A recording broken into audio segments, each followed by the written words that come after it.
Hey everyone, and welcome to the Ellinesscrafts channel. For those of you that are joining me for the first time, my name's Lorraine. I'm coming to you from London, England, where I live with my husband and two children. I focus on this channel on knitting and crocheting and sometimes a little bit of cross stitch, which is something that's new to me. For those of you that are returning, thank you so much for coming back. I do hope you will enjoy this episode. I have a few finished objects to share with you, a little bit of yarn that I've stashed and a couple of whips that I have been working on. So let's get straight into finished objects. So I have finished up 5 projects since my last video. The first one I'm going to share with you is I'm calling it the Sweet Dreams hoodie, which I can't remember how far I got with it, but this is what it looks like now. I've finished it. This was a pattern that was worked flat, and I decided to work it in the round. So the body was meant to be worked flat, the sleeves were meant to be worked flat, and the hood joined on afterwards. And I decided, because I'd knitted this particular pattern before, and I decided that I wanted to do it in the round. So I've done the sleeves in the round and the body in the round as far as I could, up to this point here, when I had to separate front and back, obviously for the raglan sleeves. And yeah, then the hoodie's joined. You pick up stitches for that. And yeah, I'm really pleased with how it turned out. It's the first project that I have actually modified the pattern so that I can work it in the round. And I had to kind of sit down and figure out how this was going to work, how many stitches I need, and all of that kind of thing. I've tried to fill in my notes as much as I could so that I can go back and look at what I did, so I know how to do it next time as well. Also with the pattern, it doesn't have the little striping bits that I've added those myself. It's a one colour pattern, so I've kind of chosen to do it in two colours and with the little striping there, and I think it came out really well. I'm really pleased with it. I usually struggle with picking up stitches for button bands, and I think I did really well with that. I read somewhere that you do, to pick up stitches in an even manner, you pick up 3, leave a gap, pick up 3, leave a gap, pick up 3, leave a gap. And so I kind of did that, and then what I decided to do, I looked at the button band and decided if I divide the button band into a certain number of sections and then divide the stitches that I need for each particular section, then I will have an equal number of stitches. Well, the stitches will be spread out evenly. So for example, if it was 40 from here to here, then I would split it in two to make this section needing to contain 20 stitches, and therefore if I halve that, then that should amount to 10 stitches, 10 stitches, 10 stitches, 10 stitches. So that's how I kind of worked out how to do the pickup of for the button band, and I'm really pleased with the way it turned out. I think this is the best kind of button band that I've done, because I used that method to pick up stitches, and I'm going to make sure that I do that for the next thing. For the next time that I need to pick up stitches, and I need them to be even, because obviously if you don't get them even on the button band, then it kind of puckers and it doesn't quite, sit flat. I haven't blocked this cardigan, so you can see that it hangs really nicely. The stitches are, I just think I've done it quite well, even if I do say so myself. I'm really pleased with that. I'm pleased with the raglan as well, because usually I have a bit of trouble stitching that up so that it leaves that lovely pattern, but that seemed to work out really well. Can't remember what I did there, so I'm not sure that I can share that, but I tend to use, I think it's called the mattress stitch when doing seaming and stuff. So yeah, I'm really pleased with the way that's turned out, and I have to give that to the recipient who is expecting a baby. It's not going to be like, this is going to be way too big obviously for a newborn, so this is, I can't remember what size I knitted. I think it's probably 1 to 2 years. let me just check. And with this particular pattern, it usually comes up a little bit smaller, so I used a bigger size needle.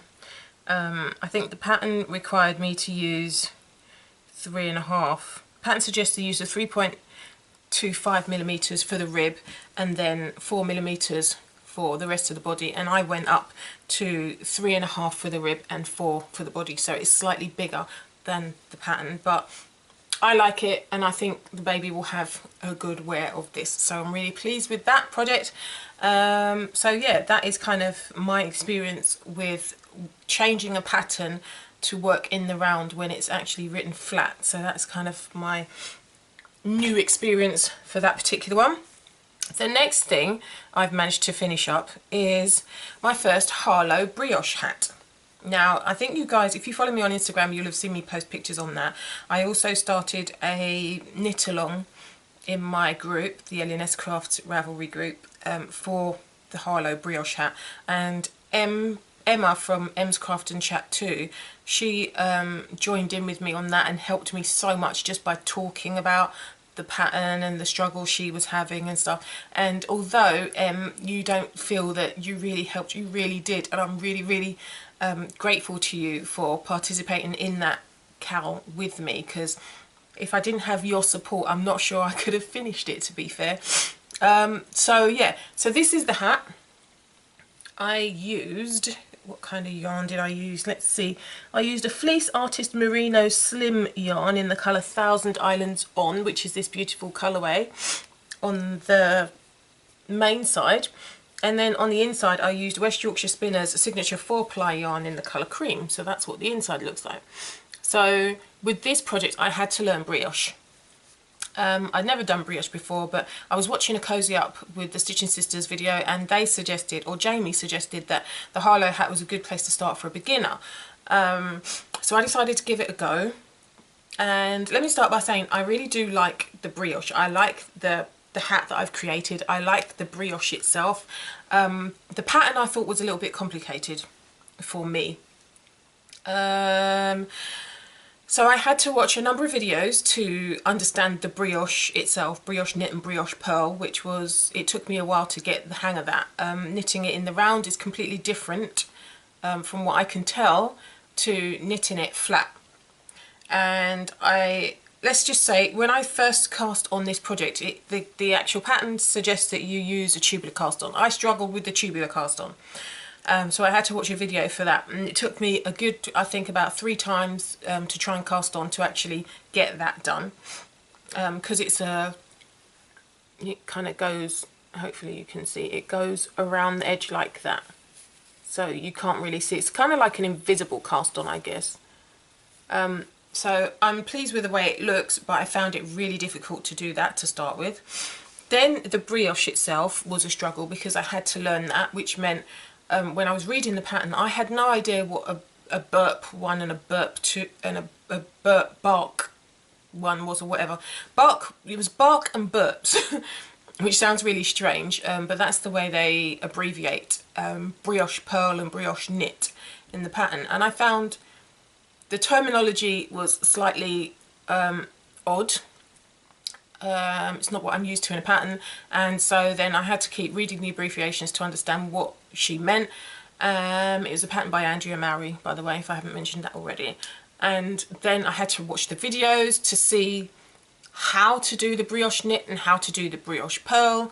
And I didn't only watch Andrea's video, I watched a number of different videos on YouTube, because it looked to me as though different people did it slightly differently, and working it flat, like I said, was different to working it in the round, and I just got really confused. And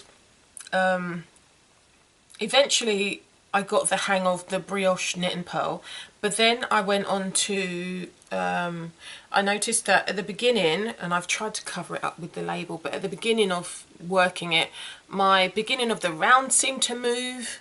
It wasn't in the right place, because I hadn't ended the round in the correct way.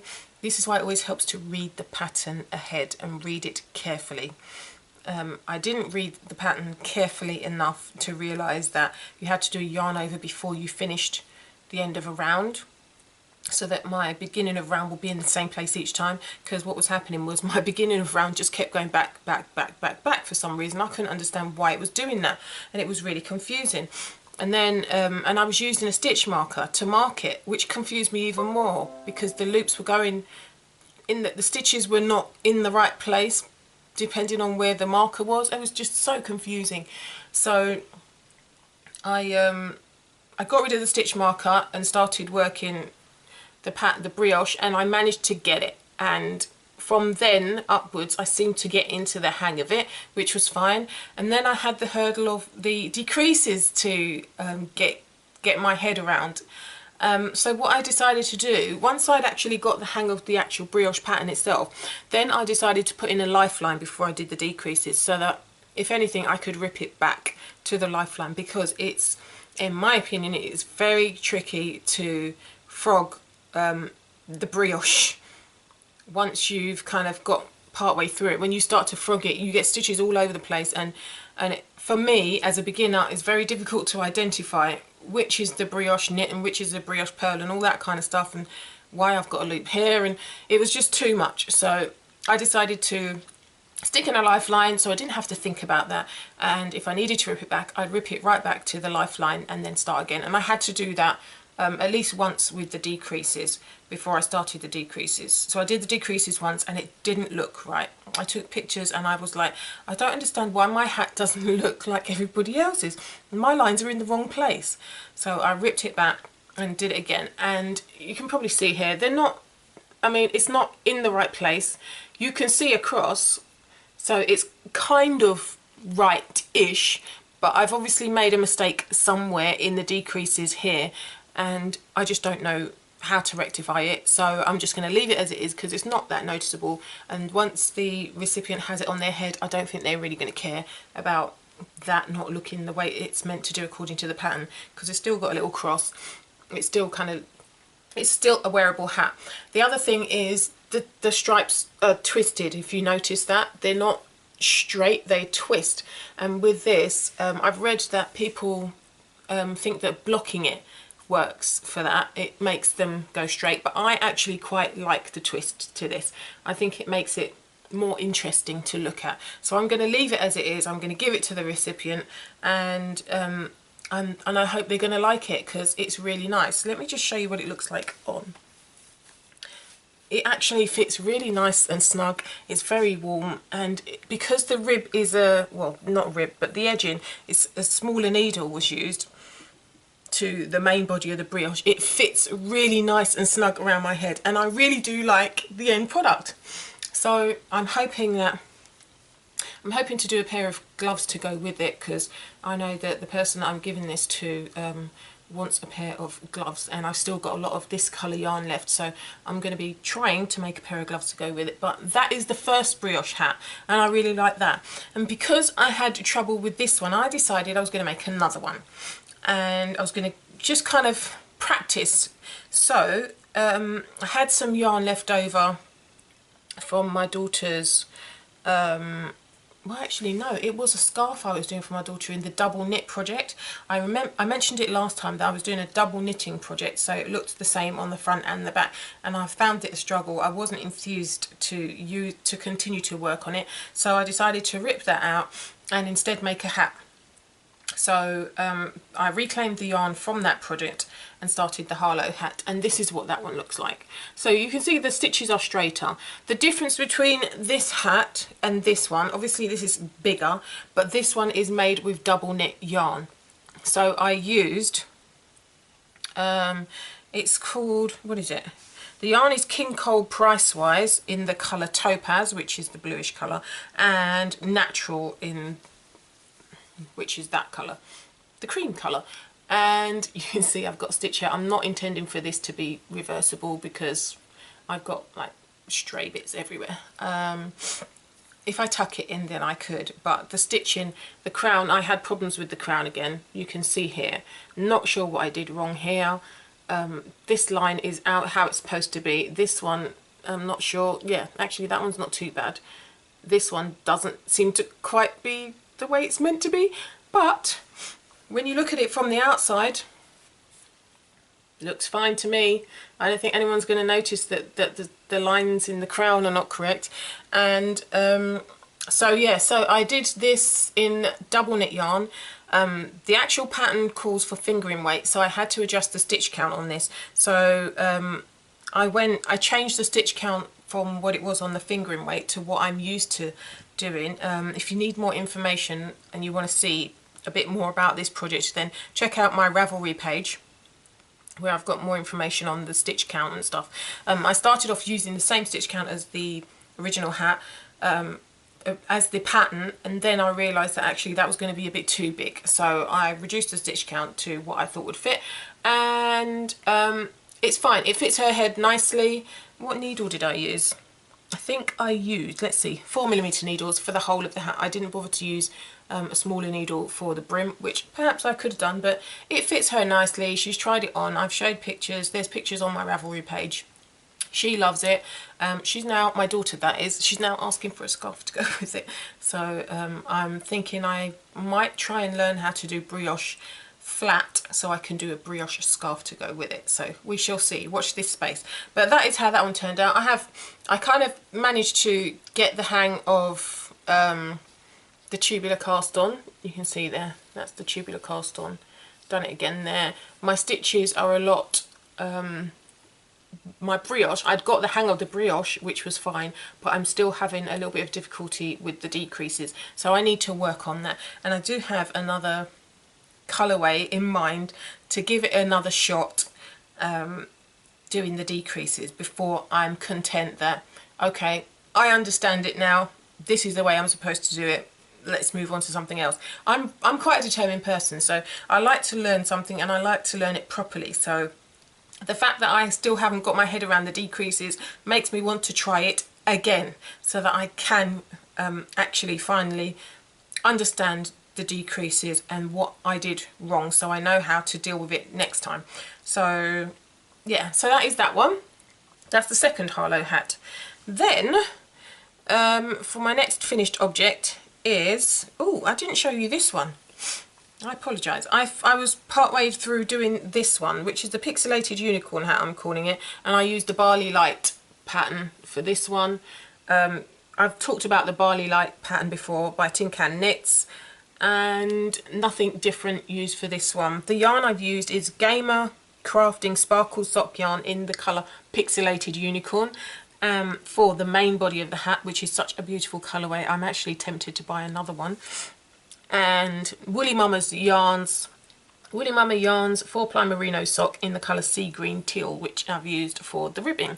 So hopefully you can see that there. It's such a pretty colourway. I'm thinking this would look nice as a shawl, or maybe do some gloves to go with it or something, but I don't have enough yarn, so I need to do that again. That's the crown for this hat.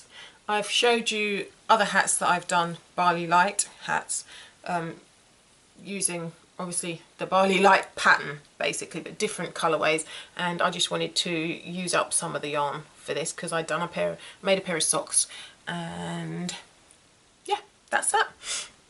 So last thing I've made, it seems to be a bit of a hat trend going on here, where I'm trying to use up leftover yarn basically. So next is the Easy Ombre Slouch hat, which is by Paul S. Neary, and this is a free pattern on Ravelry. Sorry, the Barley Light pattern is free on Ravelry. The Harlow hat pattern is not free on Ravelry, but that's by Andrea Mowry. Check that out if you're interested. Information will be linked in the show notes, which I usually put in the description box below, and also over on my Ravelry page. So yeah, so onto the Easy Ombre Slouch hat. This is it.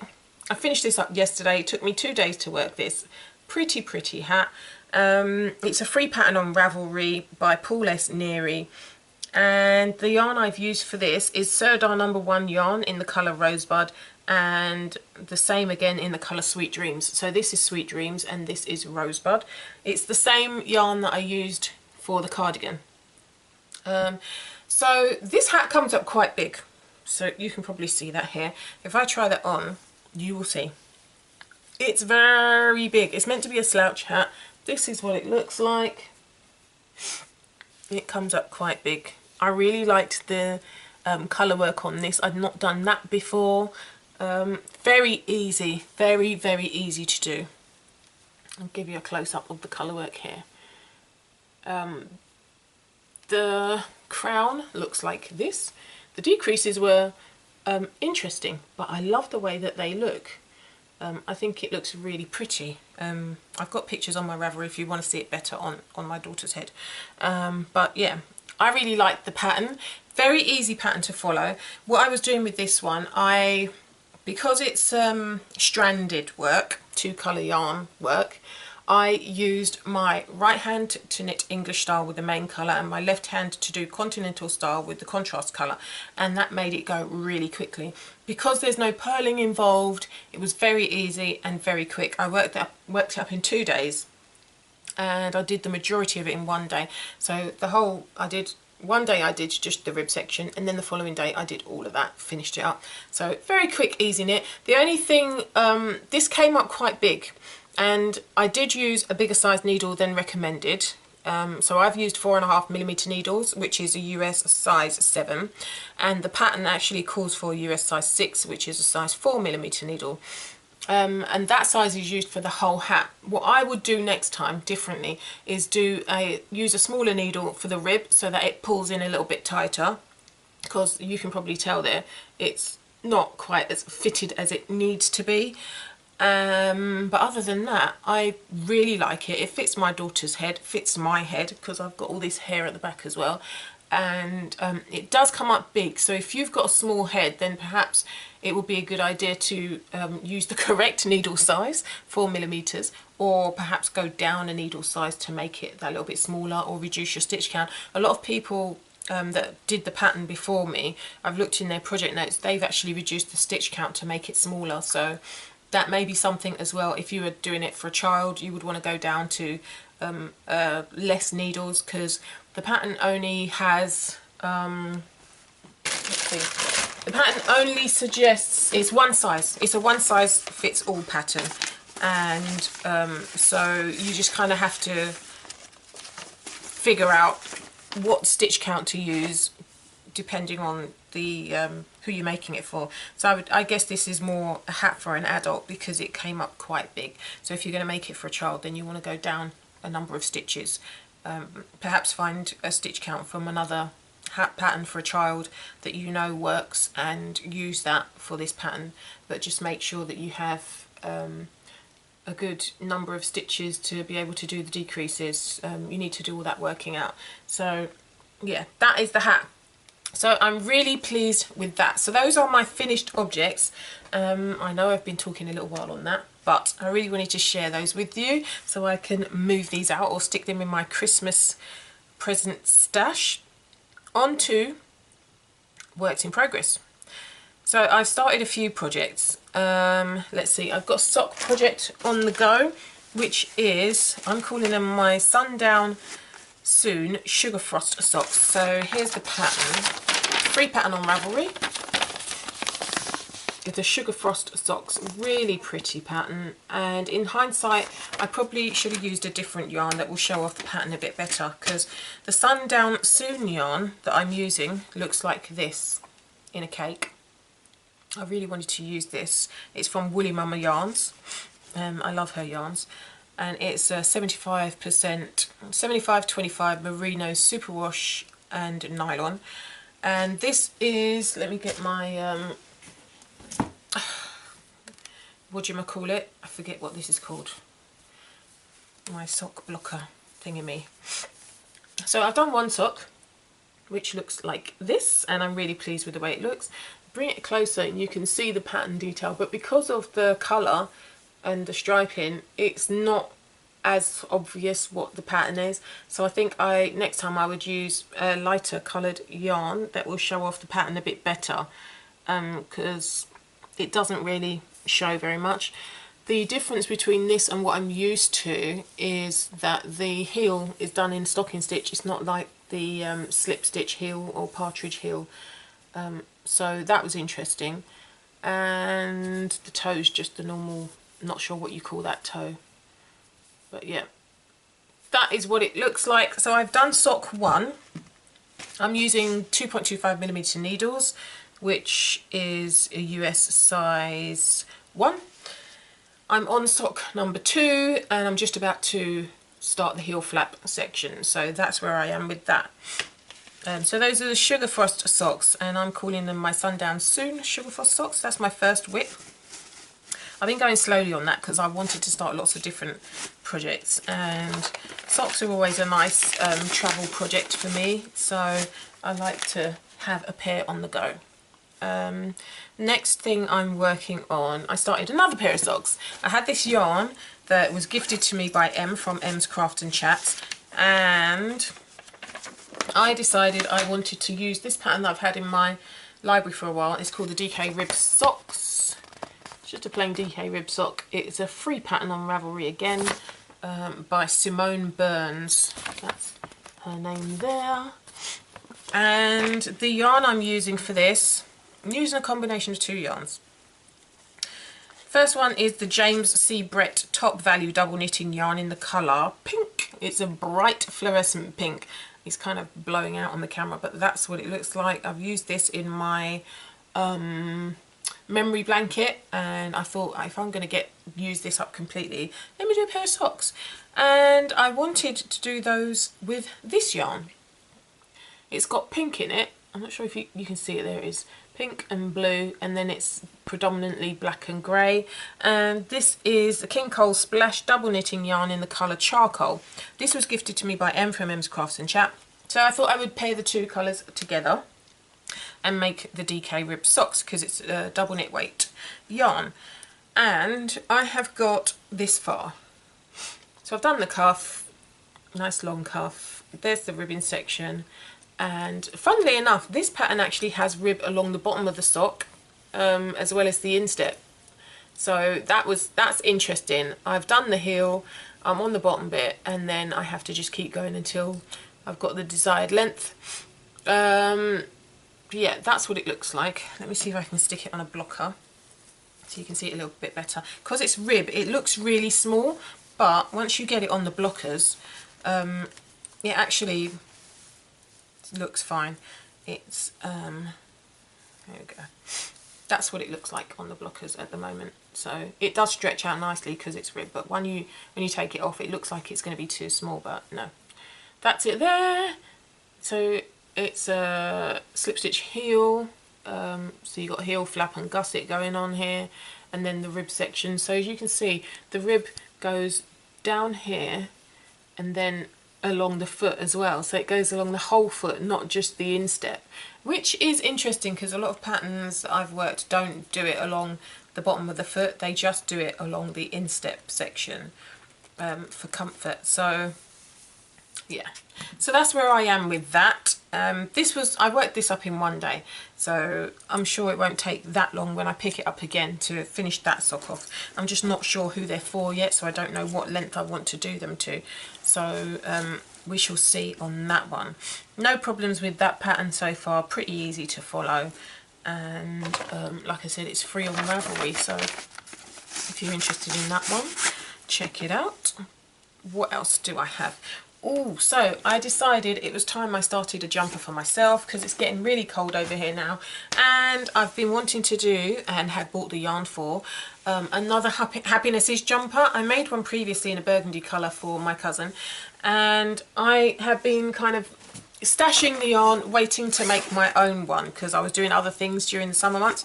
So the yarn I'm using for this is Rico Baby Classic DK yarn, and the colour is, it doesn't have a name, but it's a beige colour. So that's it there, and it's £3 a ball. As you can see, I'm using 50-gram balls, and yeah, it doesn't have a colour, it's just got like a lot number. But this is the colour I'm using. It's a beige colour. I've caked them all up just to make it easier to use them.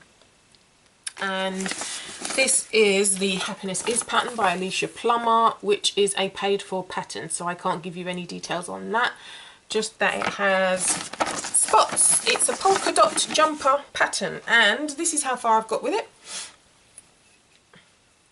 I've done quite a bit. I've been working this in the evenings, and I'm kind of partially nearly ready to separate for the sleeves. This is a bottom up jumper, all knitted in the round, all in one, apart from the sleeves obviously. So it's a tubular cast on, and this is the thing I had trouble with. The tubular cast on has really been getting me, because I did the cast on. This is the tubular cast on, but what I have now is the long tail. It was a long tail tubular cast on I did. I have the long tail here, but what happens if I pull that, it tightens up all of that section in the rib, like that.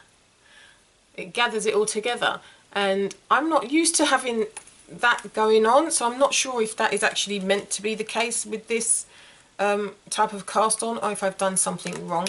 But obviously, because it's the bottom of the jumper, I need it to have a little bit of give so I can actually get it over my head and across my body.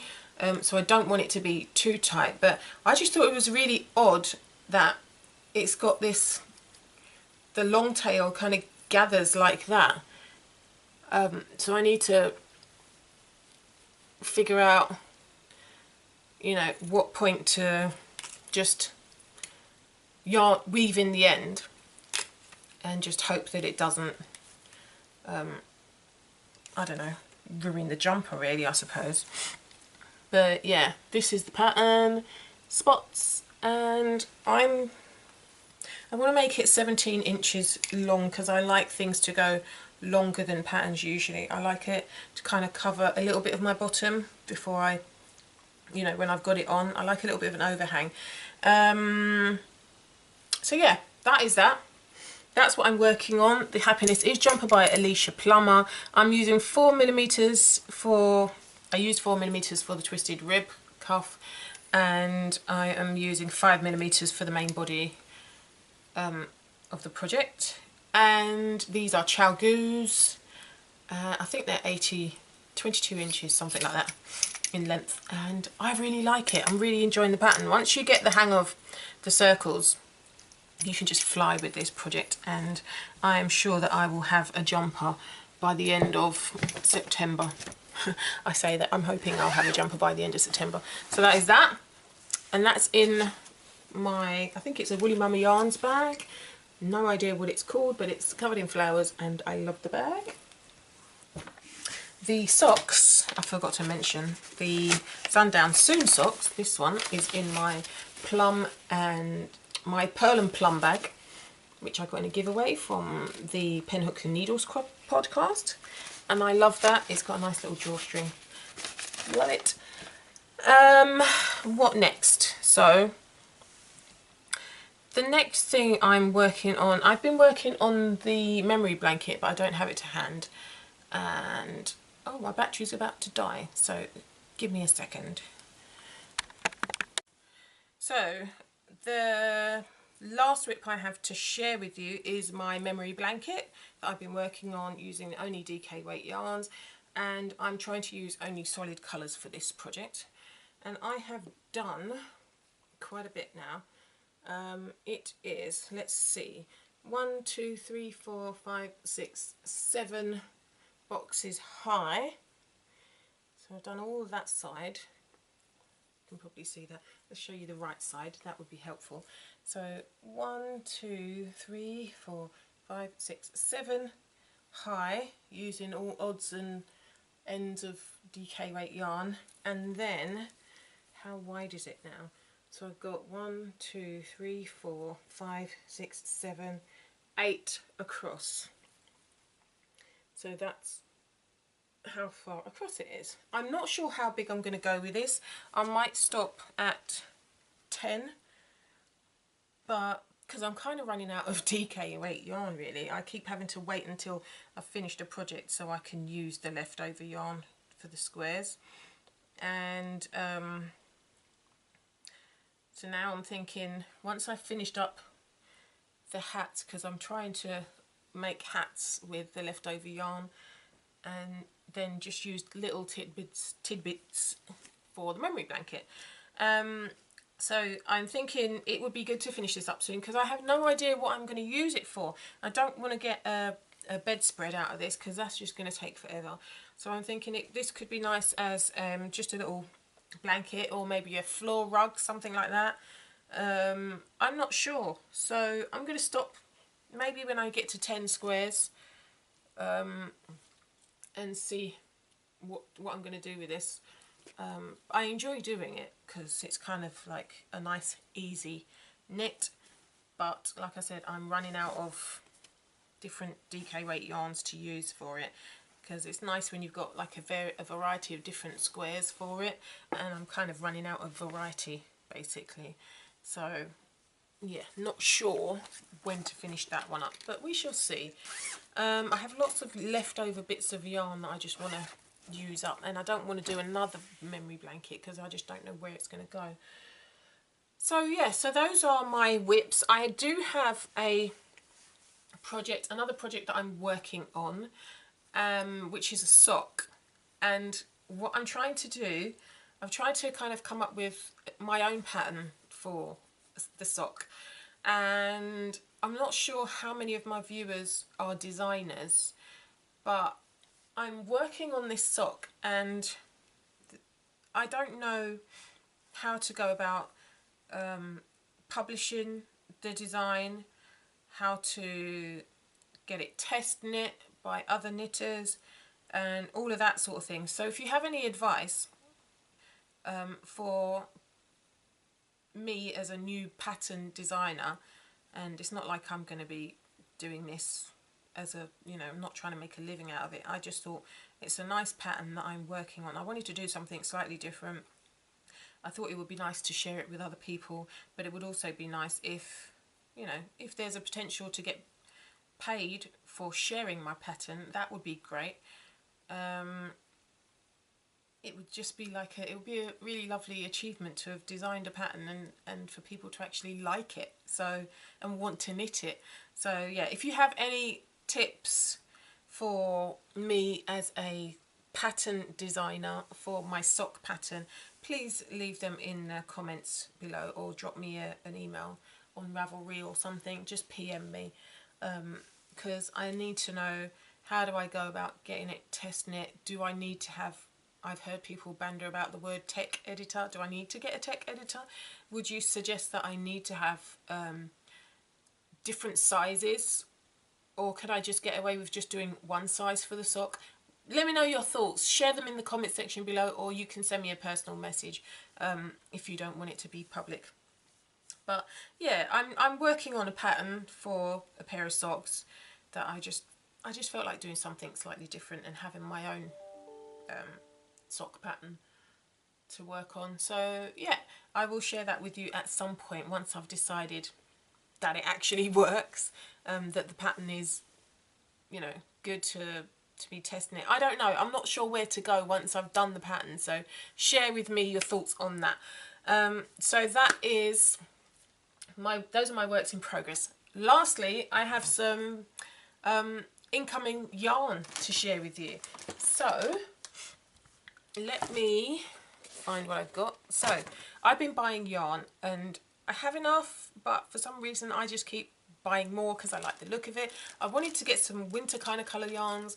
I've made a pair of socks for my husband a little while back, and the socks have shrunk, so I wanted to make him a new pair of socks, but I wanted to make it an autumnal colour, you know, a darker colour, because my husband's only into like dark coloured socks. He doesn't want any colourful bright reds and stuff like that, so he wants a kind of a plain sock. So I've been picking up different yarns that I have seen on Etsy and in the shop, and so I'm going to share those with you. So the first one I have is a Berger yarn. Never bought any Berger yarn. This is 4-ply yarn called Cali Nu. It's from France apparently. These I think I paid £3, no, probably more than £3.50. Let me just go to my stash. I've stashed these on Ravelry, so I've got all the information on there if you're interested. So maybe I'll just share the yarn, and you can, if you're interested in knowing where I got it from, that sort of thing, you can check out my Ravelry page. So Berger Yarns de France, these are 4-ply yarns, and I thought these would make nice pair of socks. These are 75-25 acrylic and wool, so 75% acrylic and 25% wool. Not quite sure what wool blend it is, but it just says wool, and it's really lovely and soft, and just look at the shine on those. I'm hoping those would make a lovely pair of socks for him, and if not for him, then I would wear them. So, or I could make a hat out of them or something. But yeah, my intention when I saw this was socks for my husband, and I really love the look of those. I picked up a couple of Knit Picks yarns because I liked the last pair that I made, the socks that I made for my daughter in the Slumber Party colourway. So I thought I'd go back to the same shop, which is my local yarn shop, and pick up a couple more. The yarn is so soft, it's lovely to work with, and they have lovely, pretty different colourways. So I thought my daughter might like these, and if not her, then I would love this one at least. And this is the colour Jamboree. Actually, I didn't tell you what the colour this one is. This doesn't have a colour. Oh, this is Cobalt. This colour is Cobalt. Let me see if I can show you there. That's the label. So that's the green one. So the Knit Picks yarns I bought are Jamboree, which is this one, and Soft Serve. They're Knit Picks Felice yarns, which I understand are discontinued, but you can still buy them in certain places. And the colourway is so pretty. I can't wait to cake these up and get started on some lovely socks for my daughter for this one, because I know she'll love this. It's like an ice cream kind of colourway. I know she will love that. And these ones, not sure, but possibly myself, a nice stripy pair of socks I can get out of these. So I'm really looking forward to using these up, as I am with most of my yarns anyway. I picked up this Genziana Classic Adriaphil yarn, which is just a cream yarn. It's a 4-ply yarn with, let's see, not sure what the mix is. Oh, it's 100% merino, so that's possibly not a great idea to use for socks, but hey, I bought that to mix with other yarns when I've decided to do socks or something. So if I decide to do something else with this, then I can mix the two. Maybe mix it with this, but cream is a nice kind of mixing yarn for me, so I thought that would be good to do with a brioche, another brioche hat if I decide to do one. So I picked that up because it is lovely and soft and I really like it. So yeah, and so that's those. So those are commercial yarns. I've picked up 3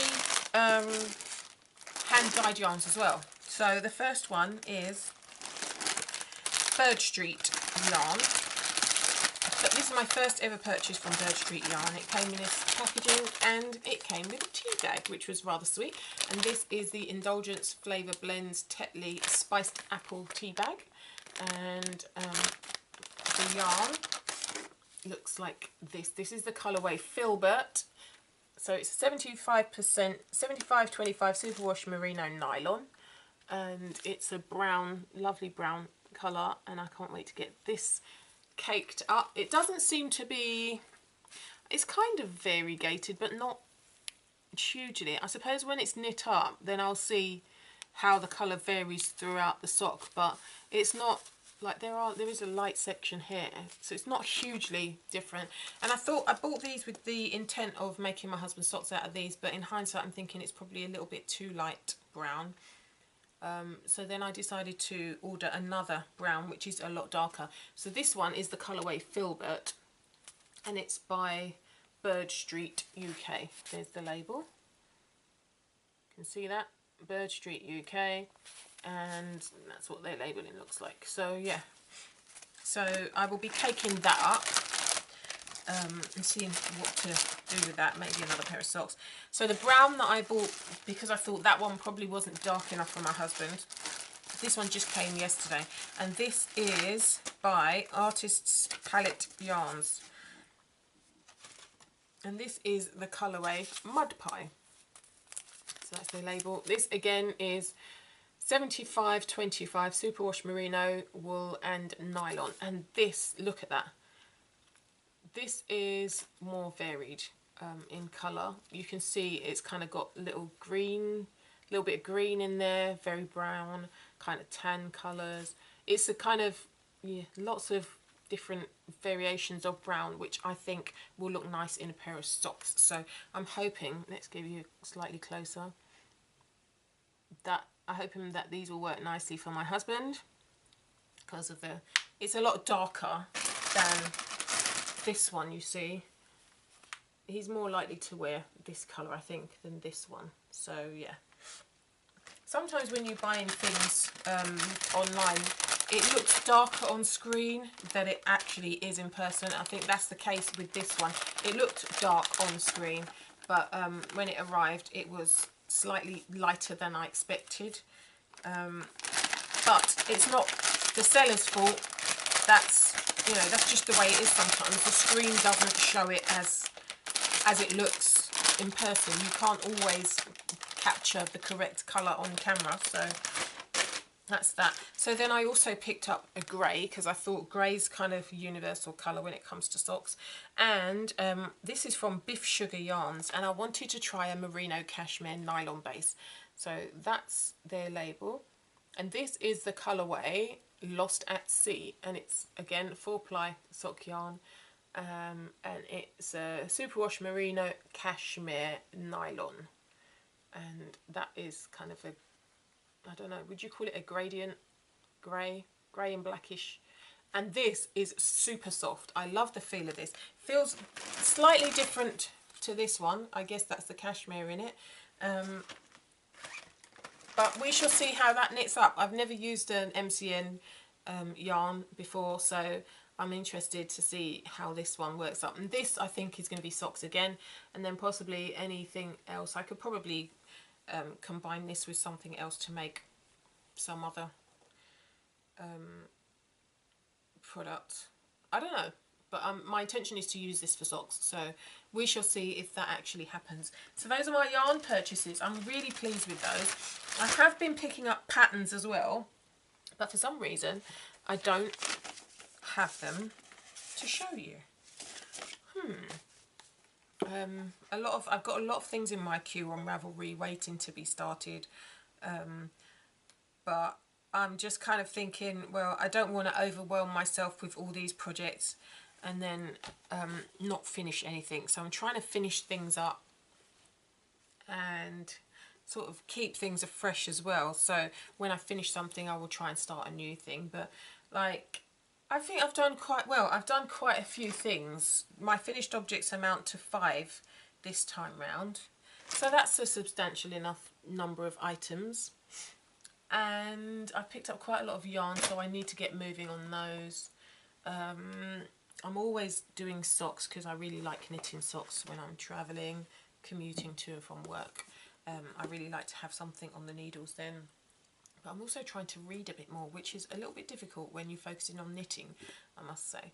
So yeah, that is it. I think that's it. That's all I've got to show you. So hopefully I will have my show notes up in the Ravelry group, on the Ravelry group page. So check that out if you're interested in a little bit more detail on everything I've shown you here. I will try and link those below in the description box as well, so do check there first if you're on YouTube and not Ravelry, just so you can see. Lastly, thank you to everyone that has subscribed to my channel. I do appreciate you taking the time out of your day to watch and join in the discussions. Please do feel free to leave comments and to engage in the conversations here, and also in the Ravelry group. I do have a finished objects page. Let me just see. I have got a few more people come into my Ravelry group, which is really lovely to see. Thank you. I have a works in progress discussion. I have finished projects discussion. I have dream knitting discussion going on at the moment. I'd like to see what you guys are knitting. If you recommend any patterns, you can do that on that page there. If you just want to show off what you've been working on, I'd love to see it. I always love to see what other people are working on, because it kind of gives me ideas for things that I might want to work on, like with the yarns that I have. Because, you know, you can look at a yarn like this and go, oh, yeah, socks. But then if I can see that someone else has used a stripy yarn, but they've actually used it for something completely different and it looks really nice, then I might rethink what I've purposed the yarn for and decide to try something new. I love to try different techniques and learning different things. I like to challenge myself in my knitting, as a lot of you will know from watching my videos and seeing my pictures I post on Instagram. I like to try different things rather than just the bog standard knitting purling. So yeah, if you have anything you want to share, check my Ravelry group. chuck it over there. Join in the discussion. I'd love to have you. And yeah, that is it. That's all I've got to show you. Hopefully this is not too long a video for you, but I will have, or should have, put in the description box different timestamps so you know what to follow. It's a bit late to tell you that now, isn't it? Right at the end of the video. Oops. Anyway, thanks for joining me, and hopefully you will come back or subscribe if you haven't already, so that you can see what I upload. If you click on the notifications bell, then that tells you when I upload as well. So you don't have to keep checking. You can just be notified when I've uploaded a new video, which is helpful. But yeah, you can subscribe to my channel. It's free, and that's it. I think that's all I've got to say. Thank you so much for joining me, and hopefully you will join me in the next one. Bye for now. I forgot something. I have been working on a cross stitch pattern. So I was working on, I got this from a magazine, a cross stitch crazy it says there, I'm not sure, but it's this little pattern. It came from a magazine, a cross stitching magazine that I bought early on in the year. I think it was probably March time, and that was what it looked like, the mermaid. I posted a picture on my Instagram channel, and I had been working on this in March, and then I stopped for a long time, and then I thought I would go back to it after watching Zakia's video, Lady Wings Craft, I think it's called, podcast. She's been doing cross stitching, and I really enjoyed the section she did on that in her podcast, and it kind of reminded me that I have some cross stitching to be getting on with. And so I picked it up again, and I've done a little bit more, and that's where I've got to. I still have, oops, I still have the bottom to do here, but I did this, I filled in this section and did some of the tail, and then I've got to do the outline, and hopefully you can see that. My stitches are not perfect. I am not, I'm a beginner to cross stitch, so I kind of tend to go in whatever direction feels right. And I know, I've read that if you when you're doing cross stitching, your top stitch should go in the same direction for all of your stitches so that the light shines on it a particular way. But I can't remember what I was doing when I last picked it up in March, so I just kind of did what I felt like, and this is how far I've got with it. So I'm pleased with that. It's not one of those things that you can work during the night, because it's fine needlework. And my eyes are getting more and more tired, I guess. When they're, I'm finding it more difficult to for my eyes to adjust to close work. I do need reading glasses, so I have to kind of do it in little spurts and not focus for too long on the close work. So yeah, it's a little bit more taxing on me because of my eyes. But I think I've done quite well. I mean, I've only done this little section in the last week or so, but like I said, I have to do short bursts, otherwise my eyes just don't like it. So yeah, that's how I'm getting on with the cross stitch project. I forgot to mention that before. I know that I had mentioned it on my intro, that I have been trying my hand at cross stitch, and I just completely forgot after getting all excited about the yarn to show you my cross stitch progress. So that's where I've gotten with that. It's going to be a bookmark, but it's taking me a long time to do it, because it's one of those things that I need the concentration, I need the quiet, I need to just be able to do this at my own pace, and it needs to be light, like today. I need to have the light to do it. Unnatural light is not great for me when I'm doing the stitching, so it kind of gets put on the back burner in favour of knitting, because I can do that without really having to look at it. But yeah, that is my cross stitch progress. Hopefully you've stuck around to the end of this video.